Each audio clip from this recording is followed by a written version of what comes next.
Siempre tener bautismos y ser parte de esta iglesia. Ustedes han sido una bendición para nosotros, como decía Jamie y Ana en sus testimonios. Tener una iglesia en español en un país donde se habla inglés es un privilegio que no podemos dar por ligero. Así que les animo a pensar en esta iglesia como su casa, su familia. Y aquí estamos para servirles. Nosotros humildemente estamos para servirles. Los niños pueden pasar a sus clases con la maestra Ivette allá al final. Los que tienen 10, 11 o menos. Y ellos van a tener una clase muy interesante el día de hoy. Así que les invitamos a todos los niños a pasar para allá atrás en sus clases.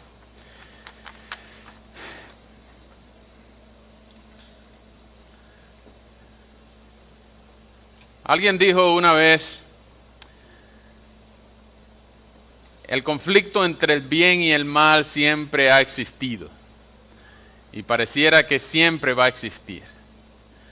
El conflicto entre el bien y el mal y todos sus representantes es un conflicto cósmico, tiene más años que la edad de la Tierra y tiene mucho más implicaciones de las que nosotros mismos nos podemos dar cuenta. Pero en esta iglesia hemos estado estudiando la Biblia de una manera panorámica desde el 20 de enero hasta hoy, 13 de octubre. Hemos visto 36 sermones describiendo la totalidad de lo que se llama en teología la revelación progresiva. Cómo Dios ha mostrado su plan a diferentes personas, en diferentes edades, siempre el mismo plan. Es la instalación del reino de Dios en la tierra. Y estudiamos un libro que se llamaba El Gran Panorama Divino, y en el Gran Panorama Divino se define el concepto del reino de Dios como el pueblo de Dios en el lugar de Dios, bajo la bendición y gobierno de Dios. Repito, el reino de Dios, desde siempre hasta hoy, es el pueblo de Dios en el lugar que Dios le dio, bajo la bendición y gobierno de Dios. Eso es la definición, teológicamente hablando, del reino de Dios. Entonces, siempre Dios ha tenido un pueblo diferenciable. Y Dios es el rey del reino del bien. El conflicto cósmico que les nombraba, que tiene más años que la edad de la Tierra, está liderado en el mal por Satanás y todos sus ángeles caídos. Y ellos son un montón, pero son menos. Y esto del bien y el mal, la gente dice, bueno, ¿y cuándo va a terminar esto? ¿Y quién va a ganar? ¿Y cómo se va a terminar el conflicto del bien y el mal? Y sobre todo, ¿cuándo va a terminar? Es la pregunta que quizás muchos se hacen e intentan descubrir una agenda escatológica, una agenda del fin del mundo en cada figurita, en cada detalle del Apocalipsis. Pero el Apocalipsis no funciona para eso. El Apocalipsis no fue escrito para darnos una agenda de los días del fin del mundo. No, el Apocalipsis fue escrito para aquellos que estaban siendo perseguidos, cobren ánimo al ver que el conflicto cósmico del bien y del mal va a terminar ganando el bien. Aleluya. Va a terminar ganando el bien. Es decir, los buenos ganan. Los buenos ganan. Entonces, ya hemos visto por toda la Biblia cómo Dios en el Edén creó un hombre y una mujer y los puso en un lugar y les dio unas normas a seguir, una norma a seguir. Ustedes pueden comer de todos los árboles del jardín, menos de ese que está en el centro, que se llama el árbol del conocimiento de la ciencia y del bien y el mal. Ahí está el reino de Dios, que es la gente de Dios, Adán y Eva, en el lugar que Dios le dio, en el Edén, bajo la bendición y gobierno de Dios, que era no coman. Y ustedes pueden sojuzgar la tierra, pueden administrarla, pueden disfrutar de todo. Ese era el pueblo de Dios en el lugar que Dios les dio bajo la bendición y gobierno de Dios. Pero ellos desobedecieron la única norma que no podían hacer. Adán y Eva comieron del árbol prohibido, del fruto prohibido, y a través de esa desobediencia el pecado entró en la raza humana, y por la desobediencia de Adán y Eva, todos, absolutamente todos los seres humanos somos descendientes de Adán y Eva, pecadores como nuestros tatarabuelos, Adán y Eva. Eso se llama la imputación del pecado original. Todo hombre, toda mujer es pecadora. Usted jamás va a conocer a alguien que no sea pecadora. Jamás. Porque todo ser humano es pecador. Una cosa es que lo reconozca y otra cosa es que no. Todo ser humano es pecador. Es más, si dice que no es pecador, está mintiendo. Entonces está pecando al no reconocer que existe en su vida algo que no está bien. Este conflicto cósmico este conflicto entre el bien y el mal sigue por la historia, sigue los seres humanos. Adán y Eva tuvieron un hijo que se llamó Caín, y después tuvieron un hijo que se llamó Abel, y Caín mató a Abel, porque era la demostración de que a partir de los hijos de Adán y Eva nacían pecadores. ¿Qué más pecador que un fratricida que matara a su hermano? Y así todo el problema del bien y del mal iba pasándose de generación en generación por miles y miles de años. Pero siempre había una promesa que Dios le dio a la mujer de que un descendiente de la mujer iba a venir a aplastar la cabeza de la serpiente. La serpiente que tentó a Eva. Pero, ¿cuál descendiente de la mujer? Caín. No, Caín no fue. Caín era pecador. Abel, no, Abel era pecador también. Lo mató su hermano. Después vino Set, tampoco. Y así, hasta que 9 capítulos más adelante, después del gran diluvio universal, Dios mató a todos los pecadores porque estaba harto de su pecado y era mucha la maldad de los hombres. En el capítulo 12, Dios escoge a un hombre llamado Abraham y le promete una descendencia más grande que la arena del mar y las estrellas del cielo. Y así esa promesa siempre se mantuvo por años. El pueblo de Israel se hizo una nación. Dios le dio al pueblo de Dios, Israel, Dios les dio una tierra, un lugar, y les dio una bendición y un gobierno con las tablas. Lugar, gente, bendición. El reino de Dios, Israel, todo el Antiguo Testamento, el reino de Dios era los profetas, los reyes, los jueces, los sacerdotes que conformaban ese pueblo de Dios en ese lugar que Dios le dio bajo la bendición y gobierno de Dios. Pero llegamos al Nuevo Testamento y nace el Mesías esperado. Aquel que iba a aplastar la cabeza de la serpiente, aquel que iba a hacer el cumplimiento de las promesas a Abraham, a David, a Jacob, a todas las promesas que se hicieron en Isaías, en Miqueas, en Sofonías, en Daniel. Todas las promesas que se hicieron acerca de Jesús acerca del Mesías se cumplieron en Jesús. Y Él nació en lo que hoy llamamos el año que dividió la historia de la humanidad en antes y después de Cristo. Y hoy actualmente estamos en el año 2019 después de Cristo. Porque creemos que ese es el rey, que no ha tenido uno que borre el legado de los reyes anteriores. Por eso Él es el Rey de Reyes y la historia se divide entre antes y después de Él.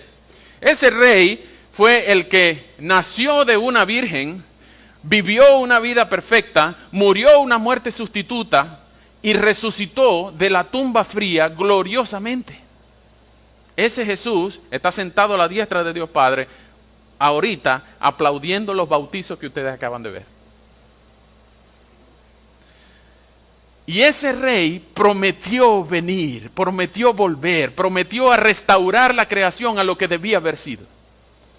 Ese rey es el que va a cumplir todas las profecías que se dieron a Daniel, que se le dieron a Zacarías, que se le dieron a todos los profetas del Antiguo Testamento, y ahora están escritas en un libro que se llama Apocalipsis, que es la revelación de Jesucristo al apóstol Juan acerca de lo que va a pasar en los últimos tiempos. No es necesariamente una agenda cronológica, es un descubrimiento, es lo que traduce la palabra revelación. Por eso el libro en inglés se llama Revelation, porque es una revelación de cómo va a terminar el conflicto cósmico entre el bien y el mal.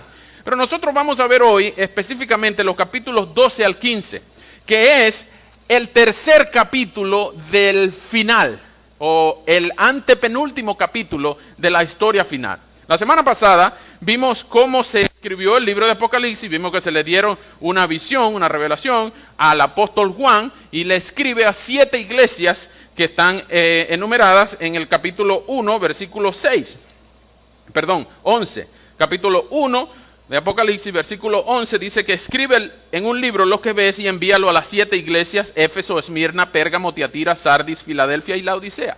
Esas 7 iglesias debían recibir este libro para saber y tener esperanza de que lo que estaban sufriendo en ese momento, en algún lugar de la historia, no iba a ser para siempre, sino que el bien iba a ganar, que el Señor tenía todo bajo control. Ellos estaban siendo perseguidos bajo un emperador muy cruel que se llamaba Domiciano, aproximadamente en el año 90 del primer siglo. Ellos estaban siendo cruelmente masacrados, estaban siendo perseguidos, tenían que estar escondidos. El emperador Nerón, específicamente en los años 64 al 68, hubo desgracias en la ciudad y culpó a los cristianos, y para inculparlos a ellos los prendía como candeleros vivientes en la noche. Y todas las avenidas de Roma eran alumbradas por cristianos siendo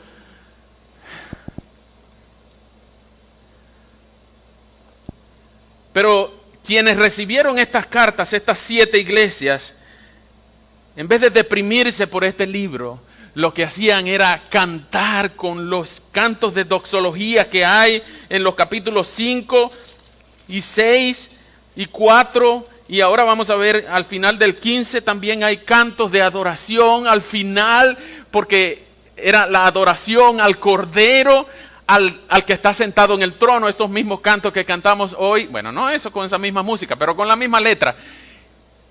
Digno es el Cordero de abrir los libros y desatar sus sellos, porque tú fuiste inmolado y redimiste de toda lengua, tribu, gente y nación. Tú redimiste gente para Dios, para ser los sacerdotes y reyes.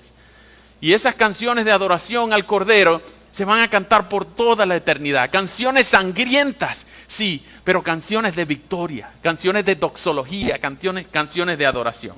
Y así llegamos al capítulo 5, donde al Cordero se le da, por el que está sentado en el trono, entiéndase el Padre, le da un rollo, un libro, que está sellado con 7 sellos. Y esa es, cada vez que se rompe un sello, algo desastroso pasa en la tierra. ¿Se acuerdan esos sellos que eran con cera roja, como se sellaban antes los documentos importantes? Se sellaba con un sello imperial, pero un solo sello, que era el sello personal del emperador o de la persona importante. Bueno, este libro era tan importante que tenía 7 sellos, pero no porque tenía la cantidad exacta de 7 sellos, sino porque 7 es el símbolo de la perfección. Ustedes van a ver que este libro está lleno de 7 copas, 7 ángeles, 7 trompetas, 7 iglesias, 7 de todo, 7 sellos. Y este libro es muy metafórico, precisamente para que entendamos que todo lo que está escrito en él no es literalmente lo que simboliza. Me explico. Nosotros en nuestra ciudad hay varios puntos de la ciudad que ustedes ven señales que dice bienvenidos a Washington, D.C. Eso es una señal. La señal no es Washington, D.C., ¿cierto? La señal es lo que apunta a lo que tú estás buscando. Igual vamos a ver hoy 3 escenas que apuntan a 3 señales diferentes. Y vamos a ver como si fuera una novela. Yo les voy a contar algo como si fuera una novela. Esto tiene 3 movimientos. Una introducción donde están los personajes, un conflicto, ¿cómo se dice? Un clímax, y también tiene una resolución. Una introducción, un conflicto y una resolución. Vamos a ir poco a poco. No tenemos mucho tiempo, ustedes van a tener que leer los capítulos 12 al 15 de Apocalipsis, pero este es el capítulo antepenúltimo de la historia de la humanidad. El conflicto cósmico está llegando a su fin y la creación está a punto de ser restaurada, pero todavía los malos se resisten y pelean, y ya van a ver, presten atención. Vengan conmigo a Apocalipsis capítulo 12. Y esto es en el interín, en el paréntesis entre la 7ª trompeta y la 1ª copa.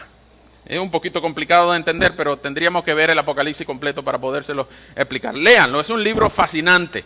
Entre la séptima trompeta, que termina el capítulo 11, y la primera copa, que vienen las 7 plagas en el capítulo 15, y después vienen las copas de ira en el capítulo 16, vemos que hay 3 señales que vamos a hablar hoy. El capítulo antepenúltimo de la historia de la humanidad y el conflicto entre el poder del mal y el poder del bien. Dice así Apocalipsis capítulo 12, lo voy a leer completo, capítulo 12 con cierta entonación, luego vamos a hablar de estas 3 escenas: introducción, conflicto y resolución. Dice así, Apocalipsis capítulo 12, versículo 1. Pudo entonces verse una gran señal en el cielo, la primera señal. Apareció una mujer cuyo vestido era el sol. La luna estaba debajo de sus pies y en su cabeza llevaba una corona con 2 estrellas. Estaba encinta y gritaba por los dolores de parto y por la angustia del alumbramiento. También pudo verse otra señal en el cielo. Apareció un gran dragón rojo con 7 cabezas y 10 cuernos y con una diadema en cada cabeza. Con su cola arrastró la tercera parte de las estrellas del cielo y las arrojó sobre la tierra. Y luego el dragón se colocó frente a la mujer que iba a dar a luz para devorar a su hijo en cuanto naciera. Dense cuenta de las imágenes que están aquí. El dragón se colocó frente a la mujer que iba a dar a luz para devorar a su hijo en cuanto naciera. Pero la mujer dio a luz a un hijo varón, el cual gobernará a todas las naciones con cetro de hierro. Pero su hijo le fue arrebatado para Dios y su trono. Wow. Uy, uy, uy. ¿Qué pasará? La mujer huyó entonces al desierto, a un lugar que Dios le había preparado para que allí la alimentaran durante 1260 días. Después hubo una batalla en el cielo. Miguel, este es el arcángel Miguel, y sus ángeles lucharon contra el dragón. Y el dragón y sus ángeles también lucharon, pero no pudieron vencer y ya no hubo lugar para ellos en el cielo. Así que fue expulsado el gran dragón, que es la serpiente antigua, que se llama Diablo y Satanás, y que engaña a todo el mundo. Él y sus ángeles, estos son ángeles caídos, demonios, fueron arrojados a la tierra. Entonces oí una voz fuerte en el cielo que decía: aquí están la salvación y el poder y el reino de nuestro Dios y la autoridad de Cristo. Ya ha sido expulsado el que de día y de noche acusaba a nuestros hermanos delante de nuestro Dios. Ellos lo vencieron por la sangre del Cordero y por la palabra que ellos proclamaron. Siempre estuvieron preparados a entregar sus vidas y morir. Alégrense por eso ustedes los cielos. Alégrense ustedes los que los habitan. Pero ay de ustedes los que habitan en la tierra y en el mar. El diablo ha llegado a ustedes lleno de ira, porque sabe que le queda poco tiempo. Y cuando el dragón se dio cuenta de que había sido arrojado a la tierra, miren lo que hizo. Persiguió a la mujer que había dado a luz al hijo varón, pero a la mujer se le dieron las 2 alas de la gran águila para que volara a su lugar en el desierto, donde es alimentada por un tiempo y tiempos y mitad de tiempo, para estar a salvo de la serpiente.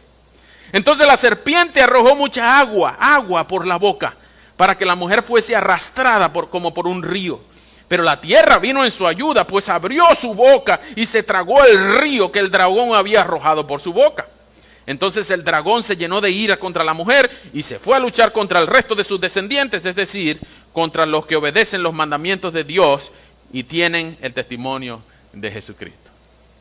¡Wow! Tremendo, tremendo lo que está pasando aquí. Vamos a sacarle rápidamente el jugo al capítulo 12. No se angustien por los significados de tantas imágenes y tantas señales. Esto es fascinante. Aquí vemos al menos 3 personajes. Bueno, vemos 5 personajes, pero vamos a ver los 3 principales. La primera es la mujer. ¿Quién es esta mujer? Hay 3 interpretaciones de esta mujer. La interpretación católica es que la Virgen María, porque ella fue la que dio a luz al hijo varón. No puede ser, bueno, también dice que fue al desierto cuando escapó a Egipto, cuando Herodes la estaba buscando. No puede ser la Virgen María por varias razones, pero entre ellas es que la persecución contra María cesó cuando María murió.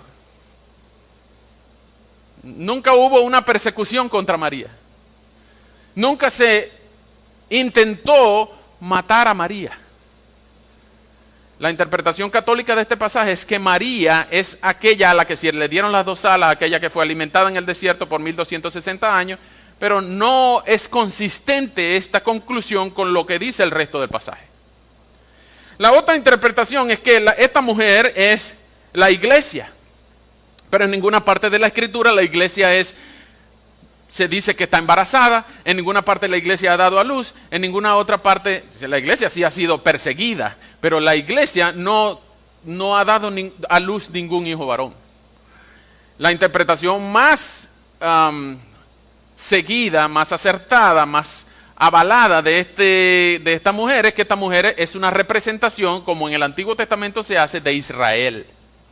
Israel es la que fue perseguida, es la que dio a luz al hijo varón, que es el Mesías, y es la que representa no solamente al pueblo de Dios en el Antiguo Testamento, sino al pueblo de Dios, la iglesia gentil en el Nuevo Testamento, el Israel espiritual. Entonces esta mujer es representando a Israel político, étnico, y también al Israel espiritual, que es la iglesia. Esa es la interpretación más acertada, más aceptada, más famosa de la mujer de Apocalipsis 12. Es tan así que ustedes pueden ver la interpretación famosa católica de la mujer, ustedes pueden ver en las representaciones pueblerinas de algunas vírgenes. Es una mujer que tiene rayos saliendo de ella, un vestido de sol, que está parada sobre la luna, tiene 12 estrellas alrededor y diademas en su cabeza. Ustedes busquen cualquier representación de las vírgenes pueblerinas. Por ejemplo, la Virgen de Guadalupe en México está parada sobre la luna. La Virgen de la Caridad del Cobre en Cuba está parada sobre la luna y tiene 12 estrellas alrededor. Las representaciones pueblerinas, o bien llamadas advocaciones marianas, son la representación católica de la interpretación de Apocalipsis 12. Pero no puede ser María, porque María es una mujer importante en la teología bíblica, pero no es la recipiente de la adoración que solamente al hijo de María se le debe. De hecho, María en Lucas 2, ante el arcángel, dice: hágase con esta sierva lo que mi Señor diga. Y cuando María dio a luz, ella fue a purificarse al templo, llevó una ofrenda. Y muchas razones nos dan para entender que María era una mujer virgen, una mujer importante en la teología bíblica, pero una pecadora igual que tú y que yo. El dogma de la Inmaculada Concepción, los católicos piensan que es para María, pero no es para María, porque la Biblia en ninguna parte enseña que María fue sin pecado concebida. Quien sí fue sin pecado concebido fue Jesús, porque fue hijo de María y el Espíritu Santo, y no de María y José. ¿Notan la diferencia? Entonces, la interpretación común de esta mujer es que es Israel la que da a luz al Mesías.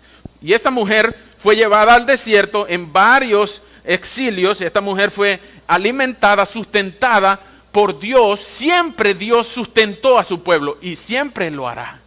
Porque Dios sustenta a su pueblo. Y vean que el Hijo en el versículo 5 le fue arrebatado para Dios y su trono.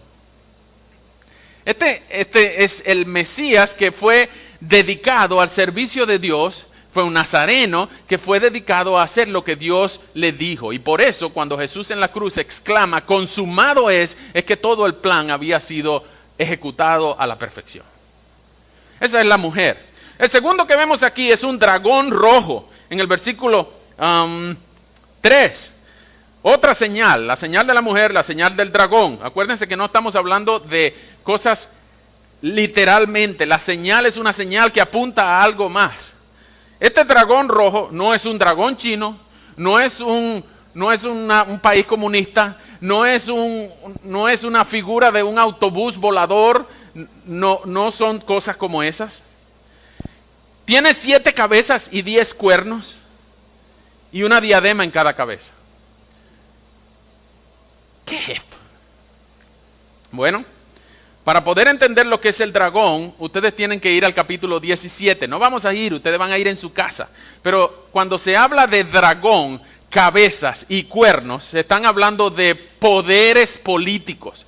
Naciones que salen del mar, que están en las costas, y naciones que tienen poder, coronas, reyes, y que tienen cuernos, cetros, donde pueden ejecutar y influir con su poder. Vean que este dragón es el principal enemigo de la mujer. El dragón, que es la serpiente antigua, y es tan antigua como Génesis 3, el dragón es el principal enemigo de la mujer. Pero ahora van a ver no solamente el dragón, sino que en el capítulo siguiente vamos a ver dos bestias. Y aquí les voy a presentar a la Trinidad diabólica. El dragón y las dos bestias. Ustedes conocen a la Santísima Trinidad, pero aquí están haciendo una parodia. Están haciendo un paralelo de la representación del Padre, el Hijo y el Espíritu Santo con el dragón y las dos bestias que vamos a ver. Vean esto, en el capítulo 13, versículo 1, el dragón se detuvo a la orilla del mar. Entonces vi que subía del mar una bestia que tenía 7 cabezas y 10 cuernos. Esto aparte de los otros cuernos. En cada cuerno llevaba una diadema y en cada cabeza tenía un nombre blasfemo. Y ahí está la primera bestia. La segunda bestia está en el 13:11.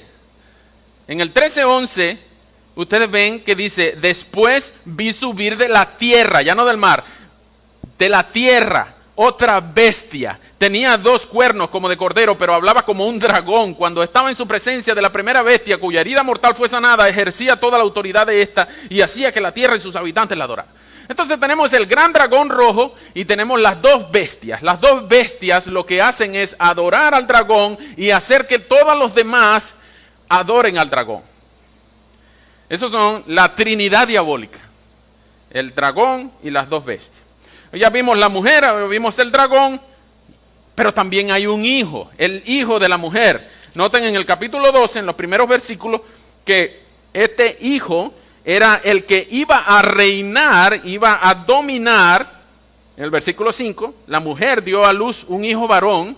Menos mal que en aquellos días no había ecosonograma porque no sabían qué sexo era el hijo que se iba a tener. Pero esta mujer dio a luz un hijo varón. Y el hijo varón dice que gobernará a todas las naciones con cetro de hierro. Es decir, con imparcialidad, con algo que no se va a dañar, con algo que no se puede sobornar. Va a gobernar sus naciones va a gobernar a todas las naciones con cetro de hierro. Y ese hijo a la mujer le fue arrebatado para Dios y su trono. Este hijo no es nadie más que nuestro Señor Jesucristo. Es el mismo Cordero del capítulo 5, es el mismo León de Judá de Génesis 49, es el mismo prometido desde el principio y es el mismo Señor que hoy reina y vive por los siglos. La mujer no es la Virgen María, no es la iglesia, es el Israel espiritual y la iglesia. Y el dragón es el diablo, Satanás, la serpiente antigua, la bestia, son catalogadas como el anticristo o los anticristos, y el hijo simplemente, bueno, no tan simplemente, nada más y nada menos que nuestro Señor Jesucristo. Esos son los 3 personajes principales. Hay otros que son los ángeles, en este caso el arcángel Miguel, del versículo 12:7 está el arcángel Miguel y sus ángeles. Pero también el dragón tenía un montón de ángeles, y esos montón de ángeles son ángeles caídos, bien conocidos como demonios. Ellos fueron lanzados a la tierra, y después que fueron lanzados a la tierra, en el 12:13, se dieron a la tarea de perseguir a la mujer que había dado a luz al hijo varón. ¿Qué significa perseguir a Israel? Bueno, a lo largo de toda la historia, no solamente la historia bíblica, sino de la historia de la humanidad, ustedes van a ver cómo el dragón rojo, Satanás, la serpiente antigua, ha intentado por miles de años destruir la simiente del Mesías. Ha usado a Herodes para matar a tantos niños como pudiera para que no naciera Jesús. Usó también al faraón para matar la simiente de Abraham. Usó también a los asirios para llevar cautivo en el año 722 a todos los israelitas de Samaria. En el año 586, Nabucodonosor, el rey de los babilonios, quiso destruir al reino del sur y llevó cautivo a muchos de Judá para Babilonia, intentando destruir la simiente de Abraham, intentando destruir y hacer de cualquier manera que el Mesías no pudiera nacer. No pudiera nacer. El dragón ha perseguido a Israel por toda la historia. Pero ¿saben qué? Ustedes podrán conocer a un israelita, a un judío. No estoy hablando del pueblo político de Israel que ocupa el margen oriental del Mediterráneo hoy en día. Estoy hablando de los judíos. Esta semana pasada se celebró aquí en nuestra ciudad el día de Yom Kippur, el día de la expiación. Ustedes vieron un montón de gente con un kipá aquí puesto y una gente tan bonita con sus niños para llevar a sus niños a la sinagoga el día de la expiación. ¿Por qué? Porque ustedes conocen judíos hoy en día, pero ustedes jamás podrán encontrar un amalecita, un amorreo, un jebuseo, un cananeo. Ustedes no encuentran esa gente en ninguna parte del mundo, porque Dios ha preservado a su pueblo, pero no a aquellos otros pueblos. La serpiente antigua ha perseguido a Israel, pero Dios le dio alas. Dios le dio alas. Y cada vez que el dragón aceleraba, la mujer volaba. Y cada vez que el dragón arrojaba agua por la boca para intentar destruir la simiente, pues la mujer era protegida por la tierra y por toda la creación, porque Dios protege a su pueblo. Por eso es importante reconocer que la mujer no es María, porque María murió, sino que es Israel del Antiguo Testamento y el Israel del Nuevo Testamento, que es la iglesia. Tú eres parte de la representación de esa mujer hoy en día. Tú estás protegido por las alas, por la potestad de la protección que Dios le dio a esta mujer. Y vas a estarlo hasta que Dios venga. Sí, nos van a pasar cosas malas. Vean lo que pasan. Algunos son engañados. En el ejército del Señor están los Miguel, sus ángeles, los 4 seres vivientes. Están los 144,000 en el capítulo 14, versículos 1 al 5. Pero también están los santos. Vean esto, en el capítulo 13, versículos 7 y 15. A la bestia se le permitió combatir contra los santos. Vean lo que dice el capítulo 13, versículo 7. Vamos a leer desde el versículo 6. 13, 6. La bestia, la primera bestia, comenzó a blasfemar contra Dios y contra su nombre y su tabernáculo y contra los que viven en el cielo. Y se le dio, porque se le fue dado, ya no lo tiene, se le permitió combatir contra los santos, es decir, los cristianos, y vencerlos. Y también se le dio autoridad sobre toda raza, pueblo, lengua y nación. Es decir, que esta es una bestia, un gobernante político de muy buen hablar, de mucho poder político, mucho poder económico, que hace y deshace, ofende a Dios, blasfema a los ejércitos celestiales, lucha contra los santos, cierra iglesia, quema cristianos y los vence. Puede pasar y va a pasar. Pero hasta ahí no llega la historia.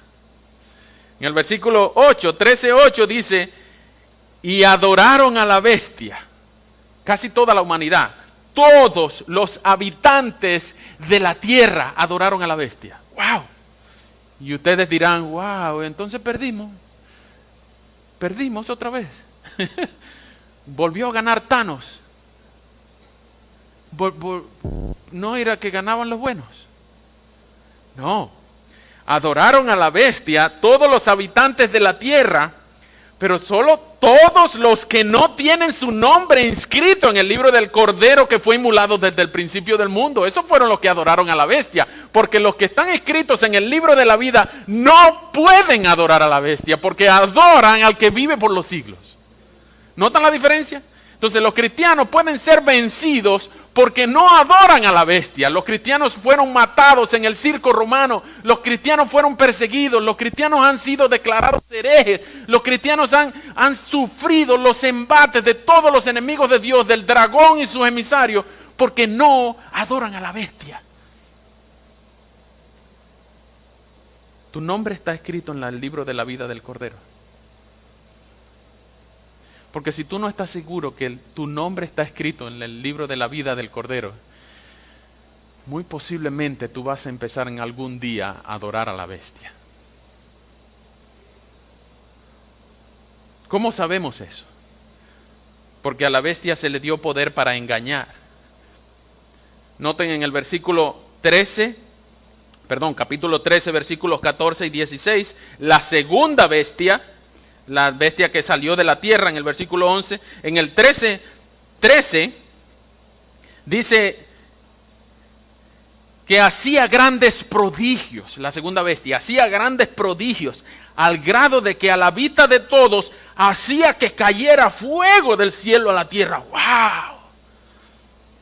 Y por medio de las señales que se le permitía hacer en presencia de la primera bestia, engañó a los habitantes de la tierra y les mandó que hicieran una imagen grandotota de la bestia que vivió a pesar de tener una herida de espada. Otro día hablamos de qué significan las heridas que fueron sanadas. Y miren lo que dice el versículo 15, y esto le ha amargado la vida a mucha gente en el versículo 15 al 18. También se le permitió infundir aliento a la imagen de la bestia para que ésta hablara y mandara matar todo aquel que no la adorara. Ustedes no han visto imágenes que pareciera que botan sangre, que lloran, que hablan, que se mueven. Bueno, eso es lo que está pasando. Se le permitió infundir aliento a la imagen de la bestia para que ésta hablara y mandara matar todo aquel que no la adorara. Además, versículo 13:16, hizo que a todos, grandes y pequeños, ricos y pobres, libres y esclavos, se les pusiera una marca en la mano derecha o en la frente. Y esto es lo que le ha amargado la vida a mucha gente. Y que nadie pudiera comprar ni vender si no tenía la marca o el nombre de la bestia o el número de su nombre. Y aquí hay sabiduría. El que tenga entendimiento, que calcule el número de la bestia, pues el número de un ser humano, pues es un número de un ser humano y es 666. Y algunas personas dicen, wow, no, yo ese número ni lo escribo, ni lo pronuncio. Ese es el número de la bestia. Yo no quiero tener nada que ver con la bestia. El número 666 tiene 3 interpretaciones. Lo primero es, hay gente que dice que los códigos de barra, ustedes no han visto los códigos de barra, los códigos de barra tienen 2 grupos de barras que son números codificados, pero están divididos por 3 columnitas que representan el número 6. Y de verdad, pareciera convincente. Entonces el código de barra tiene 3 columnitas que representan el número 6 y entre las barras tienen números que codifican el producto o el servicio. Esa es la última interpretación del 666. Pero hay una materia, la verdad es que es una rama de la matemática, la geometría y la codificación de los números alfanuméricos en los lenguajes semíticos, que se llama gematría. Por gematría, usted puede entender que las letras de los lenguajes semíticos no tenían números. Los alfabetos de antes no tenían números. Los números empezaron los árabes, la gente que empezó a contar. Pero las lenguas semíticas, el griego, por ejemplo, cuando nos enseñaron números romanos, a nosotros decían, bueno, los romanos no tienen números. Los números son letras puestas así, L, X, Y, palito, palito, palito. Y dependiendo de cómo tú lo pongas, no es una palabra, sino un número. Igual era el griego. Y por gematría, cuando tú pones las letras que escriben a César Nerón, suman 666. Esa es una interpretación del número 666.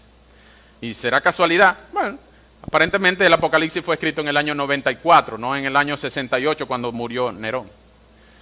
Pero la última interpretación, y es quizá la más sensata, es reconocer que el 666 es simplemente el número de la Trinidad diabólica.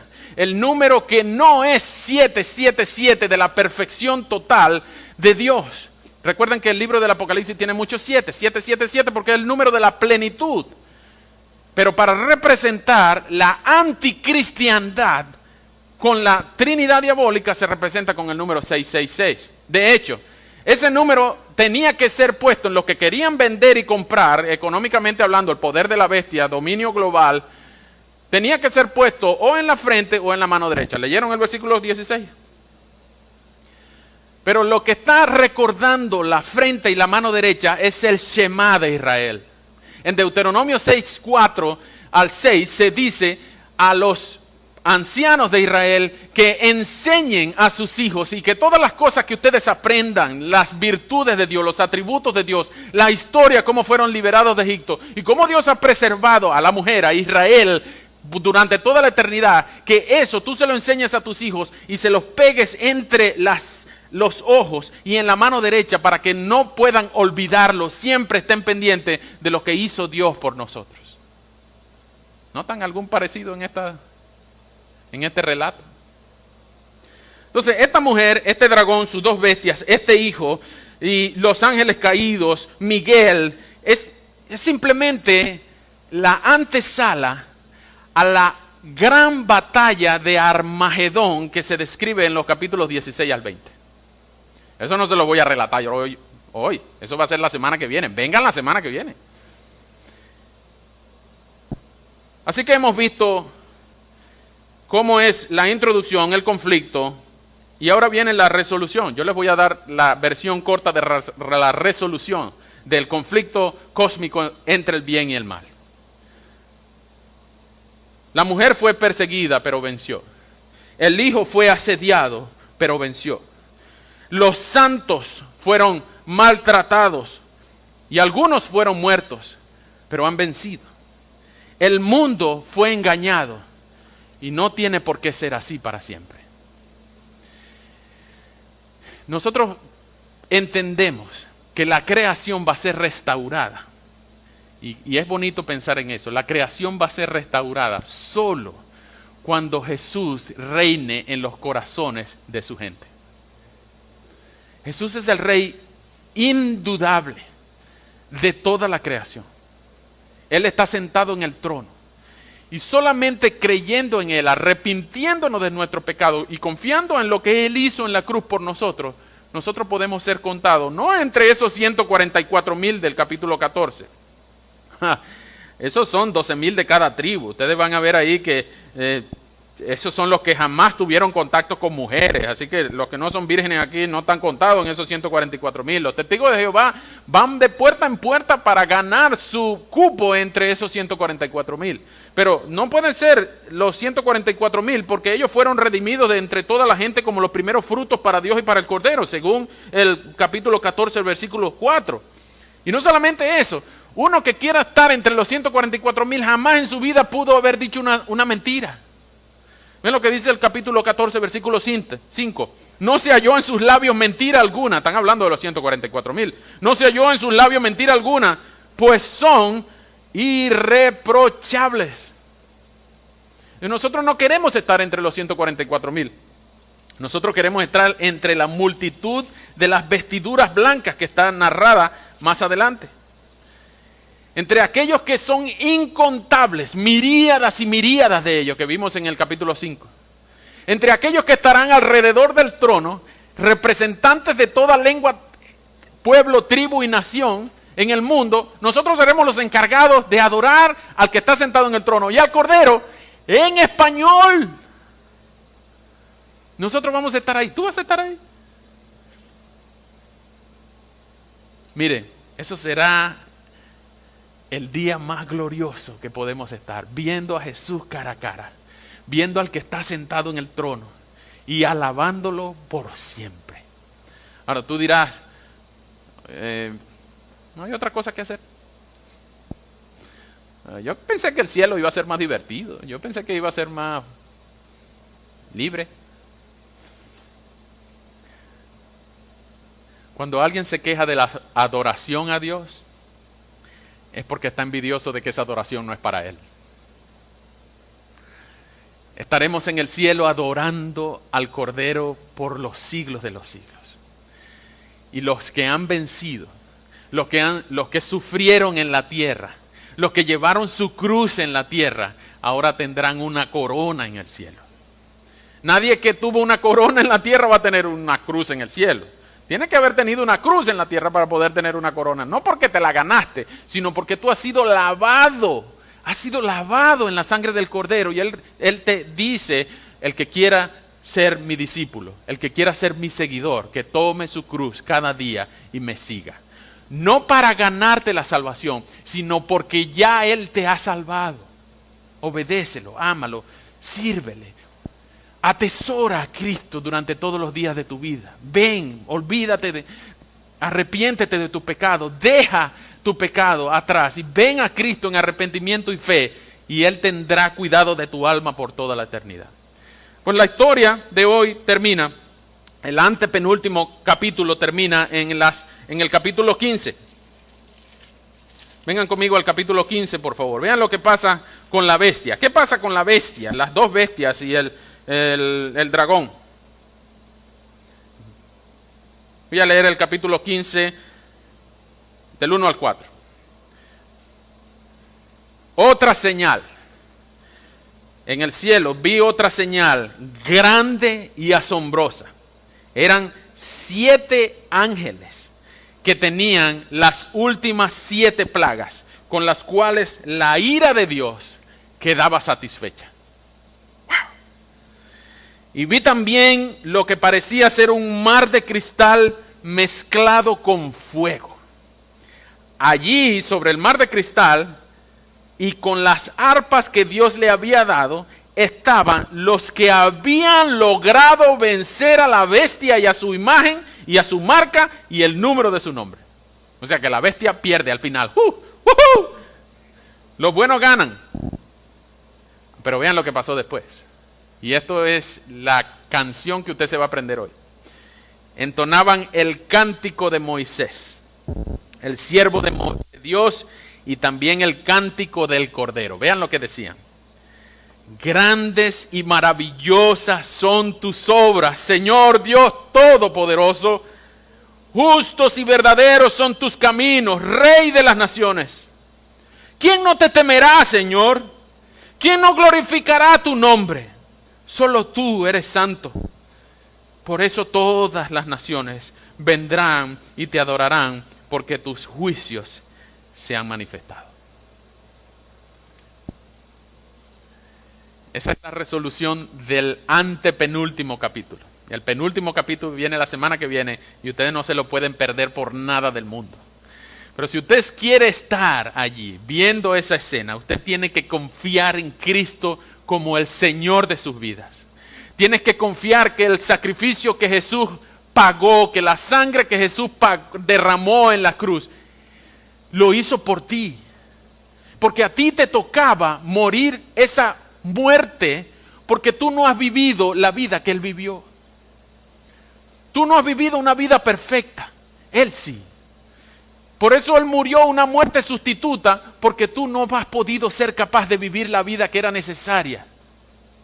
Así que Él vivió la vida perfecta, murió la muerte sustituta, y a ti te toca, a ti y a mí nos toca confiar que ese sacrificio contó por mí, por ti. Esto no es religión, esto no es palabras mágicas, esto no es leyenda, esto es la mayor demostración de fe y de amor que podemos hacer al confiar que Cristo fue nuestro sustituto y Él podrá cuidar nuestra alma por toda la eternidad. Tú posiblemente estarás pensando, pero es que yo no quiero ser religioso, yo no quiero meterme evangélico, yo no quiero vivir una vida de prohibiciones, una lista una lista infinita de mandamientos por cumplir. Hey, a quien Jesús le da fe, también le da amor. Cuando uno se casa con una mujer, cuando los hombres se casan con una mujer, o cuando las mujeres se casan con los hombres, saben que se están casando con todas las virtudes del otro y con todos los defectos del otro. Pero quien se casa con Cristo, se casa con toda la rectitud y la justicia y los méritos y los atributos de Cristo, pero no con ningún defecto, porque Él no tiene. Entonces no hay nada en Cristo que te pueda decepcionar. Lo que puede haber es algún pecado en tu vida que te retenga de venir a Cristo para seguir viviendo tu vida como a ti mejor te parece. Pero déjame decirte algo. En este antepenúltimo capítulo es evidente que hay solamente dos lados de la batalla. No hay terrenos intermedios. O estás con el dragón y las dos bestias, o estás con el cordero, el hijo varón de la mujer, el arcángel Miguel, y todos los que han sido redimidos, los 144,000, la cantidad incontable de vestiduras blancas, que están en el cielo por siempre, el cordero, el león, el que está sentado en el trono. No hay terrenos intermedios. O estás con Cristo, o no estás con Cristo. No puedes decir, yo no puedo formar un tercer partido. No puedes hacer eso. O estás con la bestia, o estás con Cristo. Tú tienes que decidir. Tú tienes que tomar una decisión por el resto de tu vida. Tú tienes que vivir o para la bestia o para Cristo. No, si vives para ti, no estás viviendo para Cristo, estás viviendo engañado por la bestia. Y no hay terrenos intermedios. Ten cuidado, porque quien pueda estar en el terreno intermedio, lo que está es parcializado o engañado por la bestia. ¿Me estoy dando a entender? Algunas personas podrán decir, wow, Alejandro, pero esto es eso es un juicio, eso es muy, me están juzgando, me siento ofendido. Hey, te estamos mostrando tanto amor como para decirte que solo en Cristo hay salvación. Ven a Él ya. Ven a Él porque Él tiene cuidado de ti. Ven a Él porque Él es lo mejor que podrá haberte pasado jamás en la vida. El pecado no es mejor que Cristo. Cristo es mejor. Termino diciéndoles esto. Esta canción, grandes y maravillosas son tus obras, Señor Dios Todopoderoso. Ya la vamos a cantar. A lo mejor no con la música con la que la vamos a cantar el cielo, pero vamos a aprenderla de aquí a allá y la vamos a ir ensayando. ¿Le parece? Mientras tanto, sepan que este capítulo final de la historia, estamos hablando del antepenúltimo capítulo final, la semana que viene el penúltimo y dentro de 2 semanas el último capítulo de la historia humana. Esto depende de un solo evento que aún no ha ocurrido. En el libro de Daniel, capítulo 7 al 12, ustedes ven el final de los tiempos en el Antiguo Testamento. En el libro de Joel, ustedes ven escrito el día del Señor, el día terrible de la ira de Jehová. En el Antiguo Testamento ustedes ven que era descrito el final del tiempo. Y ahora en Apocalipsis te están diciendo que todo depende de un solo evento que no se ha cumplido. Lucas 13, Mateo 25, ustedes ven las señales que van a pasar antes del fin del mundo. ¿Y cuál es este evento que aún no se ha cumplido? El único evento que no se ha cumplido para que se acabe el tiempo en el que uno puede arrepentirse es la segunda venida de Cristo.